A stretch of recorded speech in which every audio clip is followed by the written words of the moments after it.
Hello everyone, I am Vivek Nahadia. I am a chartered accountant, come company secretary, and currently I am pursuing LLB.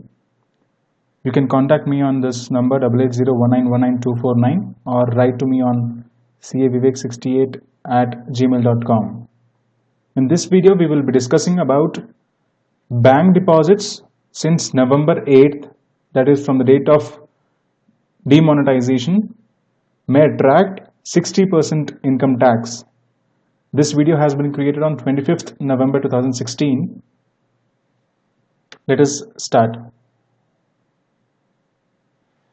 Let me first explain you the provisions of a brief provision of section 270A. Section 270A's main objective is the assessed income must be equal to returned income. If the assessed income is equal to returned income, then there can be no penalty under section 270A.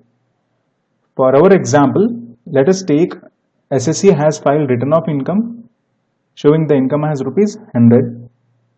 Income tax department has done assessment and determined the income at rupees 150. In this case, the assessed income, that is rupees 150, is greater than the returned income of rupees 100. Thus, penalty under section 270A can be levied. Let us take another example.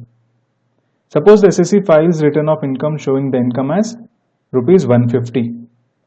The income tax department does assessment and the income is determined at rupees 150. In this case, the assessed income of rupees 150 is equal to the returned income of rupees 150. Thus, the penalty under section 270A cannot be levied.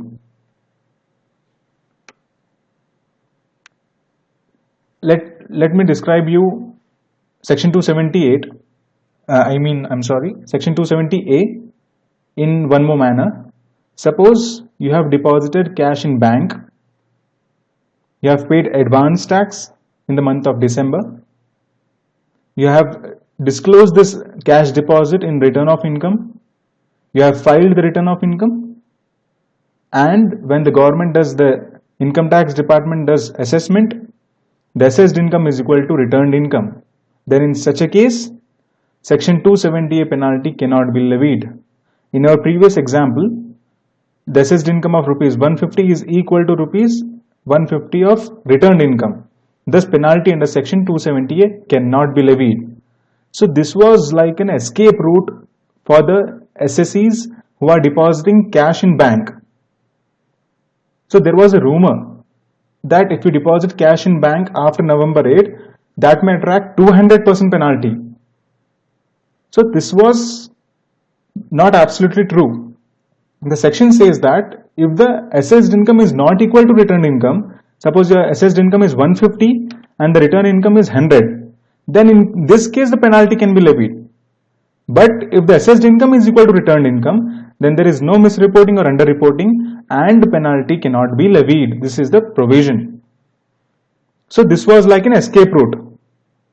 So as per section 270A, penalty is when assessed income is more than returned income. Assessed income means 150 is more than the returned income of rupees 100. Where assessee has deposited money in bank, paid taxes, disclosed it in return of income, and if assessed income is same as the returned income, then penalty can't be levied under section 270A since there is no tax evasion involved. This is very, very clear. As there is no loss to the government, penalty under section 270A cannot be levied. When it can't be levied? When the assessee deposits cash in bank, pays advance tax, files return of income, and the assessed income is equal to returned income, then the penalty under section 278 cannot be levied. Thus, the cabinet had a meeting in the evening of Thursday, and they have come to a conclusion that this escape route should be blocked. So they are planning to make an amendment in the Income Tax Act where they have decided to impose income tax at the rate of 60%, which we'll be discussing further in our slides. So there is no provision in the Income Tax Act which barred people from making high value deposits during the demonetization period from November 8th, as long as tax for the same is paid. This was even a very common confusion in the minds of people. They were thinking that when they're depositing abnormal cash in the bank, then that might be some violation of any provision of the act. So basically in the Income Tax Act, there is no such provision which bars the people from making high value deposits during the demonetization period. The Union Cabinet late on Thursday cleared a proposal to amend the Income Tax Act because assessees might escape from the provisions of Section 270A by paying taxes in advance. This is what we have discussed earlier. He deposits excess cash or abnormal deposits of cash in bank, pays advance tax, files return of income, and then and assessed income is equal to returned income, then the penalty under Section 270 cannot be levied. So the Union Cabinet decided to amend the Income Tax Act. As per the news reports, 60% income tax on unaccounted deposits above a threshold in banks between November 8th or November 10th. The date has not been announced. This is the discussion which we are having now is not an official announcement. This is as per the news reports only. When the official announcement comes, I will upload another video describing the exact provisions. So as of now, as of 25th November 2016, this is the provision.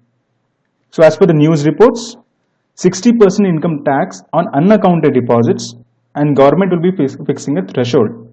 Above the threshold in banks between November 8th or November 10th, for understanding you can take it as November 8th to 30th December, and this will be matched with return of income.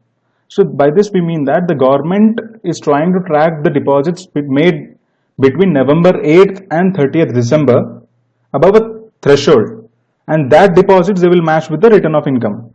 So this will be like they'll try to match the deposits whether these deposits have been shown in the return of income or not. If not, then Section 270A will be applicable.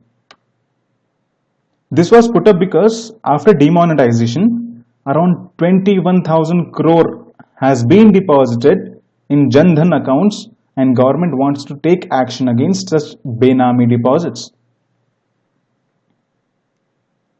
Let me explain these points in a form of a flowchart.